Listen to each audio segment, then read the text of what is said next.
इब्लीस को तुम रात में ऑन करके बगल में रखते हो। जैसे तुम यहाँ करवट पलट रहे हो, ऐसे कोई वहां अंटार्कटिका में पलट रहा है, उसने तुमको फोन कर दिया, सो गए।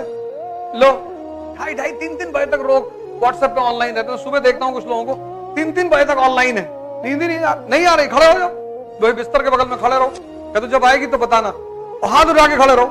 पंखा बंद कर दो, गर्मी लगने लगेगी, मच्छर काटने लगेंगे, पंखा बंद कर दो, कंबल ओढ़ लो गर्मी में कि भाई नींद नहीं आ रही। तुम देखो कैसे नींद आती है, तुम देखो कैसे नींद आती है। तुमने इसको इतना कंफर्टेबल बना दिया, इसको हर बात इसकी सुनते हो तुम। ये तुमसे मजा लेता है, तुमको डराता है, खेलता है तुमसे। चीज तुम सीखते नहीं, सेल्फ पनिशमेंट।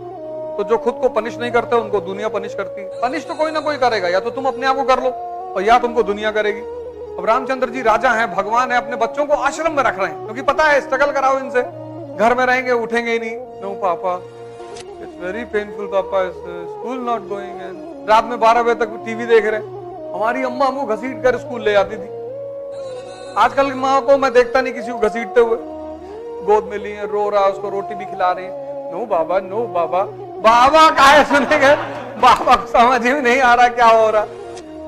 हमारी अम्मा तो 3-4 बार बोलती थी उठ जा, 6 बज रहे हैं, और रिक्शा छूट गया तो समझ लेना। आधी नींद में रहता था आदमी ना। अब वो पेस्ट की ट्यूब उठाया, वो फेविकॉल उठा ली, फेविकॉल उठा ली, आंख खुली देखे फेविकॉल लगाए हुए, दांत ही जाम होगा, खुल ही नहीं रहे। तो पूरी जिंदगी एक हंगामा होती थी। घर पे भी मार खाओ, स्कूल में भी मार खाओ, चारों तरफ मार खाओ, लेकिन सब सही मारते थे। यहाँ हाथ वाथ पे मारते थे, कोई ऐसे कान पे थोड़ी मारता था कि कान का पर्दा फट जाए, मारो आप नहीं करेंगे सर, ऐसे करता था। और जो डेंजर टीचर होता था वो इस तरफ मारता था। पनिशमेंट मौज होती थी स्कूल में। कुछ टीचरों को पता चल गया कि ये तो मजा लेते सारे, बाहर निकल गए। वही मैंने कहा ना कि वो जो 19 नंबर की 29 नंबर की बात नहीं थी, वो हिम्मत की बात थी।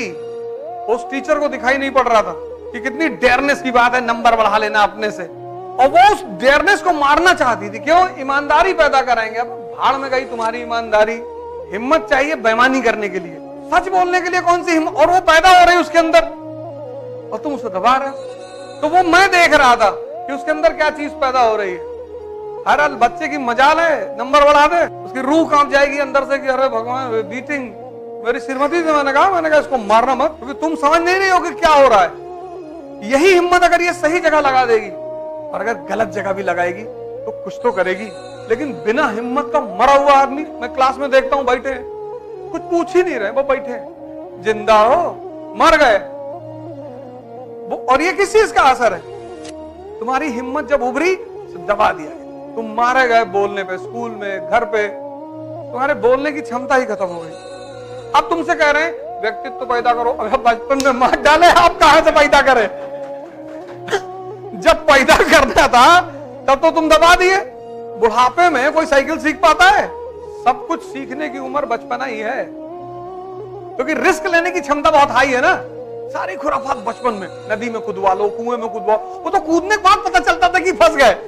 अब तुमसे कोई कुएं में कूदवा ले, तुमको किसी कांड को करने में पहली बार भय होता है। छिपकली की पूंछ पकड़ ली तो पहली बार भय है, एक बार पकड़ ली तब तो 2 छिपकली पकड़ के लड़ा रहे हो, फिर ऐसे मारो, फिर ऐसे कर रहे हो, फिर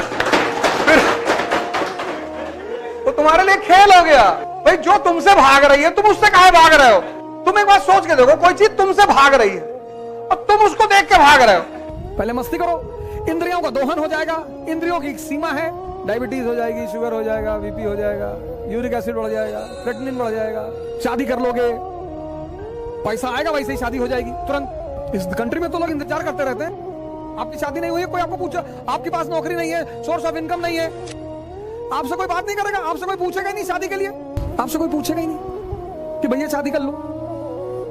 और जैसे नौकरी लगेगी लोग पकड़ लेंगे, तुरंत शादी हो जाएगी, फिर वो आपको हनीमून में भेजेंगे। हनीमून, हनी सन नहीं, क्योंकि मून हमेशा चमकता नहीं है। वो बहुत बड़ा इंडिकेशन है कि बस 2-4 दिन फिर काम पे आ जाना, फिर बच्चे पैदा हो जाएंगे, और वो बच्चा 2 बजे रात में ही रोएगा। तब पहली बार आपको अंदाजा होगा कि अरे भगवान। फिर जिंदगी भर, जिंदगी के आधे जीवन में माने चलाया कि शाम को आ जाना, चमड़ी उधेड़ दूंगी तेरी और खा ले कराला, और बाकी की जिंदगी बीवी मॉनिटर कर देगी। एक बच्चा कान में उंगली करके बैठ जाएगा, दूसरा आंख में पेंट डाल देगा, तुम्हारे लैपटॉप पे पानी डाल देगा, मोबाइल उठा के ले जाएगा, पानी में डाल देगा। तुम एकदम, अरे तुम सोचोगे अरे भगवान, ये क्या हो गया जीवन में, तब तुम खुद ही इधर भागोगे, इधर तुम खुद ही भजन करोगे। इसीलिए हिंदू अपने बच्चों के साथ जबरदस्ती नहीं करते। कहते नहीं नहीं बेटा, हिंदू बड़ी समझदार कौम है इस मामले में। कहती नहीं नहीं, पहले पढ़ो, पहले पैसे कमाओ, क्योंकि कहीं तो जाके इंद्रियां कहेंगी बस।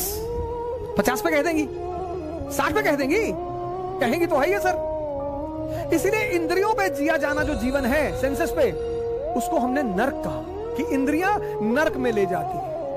क्योंकि जहां वो बंद हो जाएंगी, आदत तो तुम्हारी है ही है, अच्छा खाने की, अच्छा पीने की, अच्छा स्त्री की, अच्छा पुरुष की आदत तो डाल ही ली हो, तो आदत तो मन में है ना।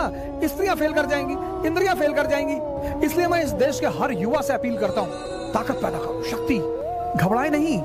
जैसे मैं आपको आज बता रहा हूं, ऐसे किसी ने मुझे भी बताया था और मुझे उसकी बात समझ में आई कि कोई बात नहीं, उम्र की परवाह ना करें, समय की परवाह ना करें कि यार मेरी तो उम्र 50 साल होगी तो क्या फर्क पड़ता है। अब आपको पता नहीं विचार कहां से आ रहे हैं, तो वर्क किस पे करोगे।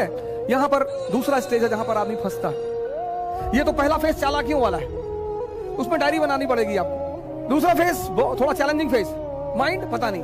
तो अब हम वर्क उस पे कर सकते हैं जो हमें पता है। पता क्या है? ब्रीदिंग। मन नहीं पता, ब्रीदिंग पता है। और इन दोनों का इतना गहरा संबंध है सर, ओहो।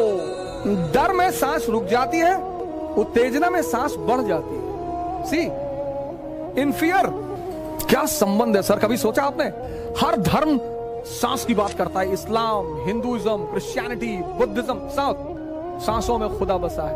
अगर आप मेरे फेसबुक की वो देखें डीपी, तो उसमें एक सन्यासी है और सांसों की माला से सुमरू मैं प्रभु का नाम। क्या बात है सर, सांसों की माला। इसीलिए प्राणायाम बहुत बड़ी दवा है सर, बशर्ते मन आपके कब्जे में हो। भस्त्रिका आप कर ही नहीं सकते अगर आप ध्यानी नहीं है। अब जैसे कोरोना चल रहा है, बहुत लोगों ने प्राणायाम शुरू किया तो फोन करते हैं, ओ भाई वो भस्त्रिका नहीं हो रही है। ऐसे थोड़ी हो कि जिम थोड़ी है। Pranayama is yoga. Yoga means 2 things, breathing and mind का कॉम्बिनेशन। पूरी सांस अंदर और बाहर तभी होगी when you are concentrated, नहीं तो नहीं होगी सर। पर हां, कहीं से आप शुरुआत कर सकते हैं। बड़ा जबरदस्त रिलेशन है सर। आप एयरपोर्ट जा रहे हैं और आपको पता है कि प्लेन छूट गया या टाइम हो गया। आप एयरपोर्ट पहुंचे और पता लगा फ्लाइट 2 घंटे डिले है।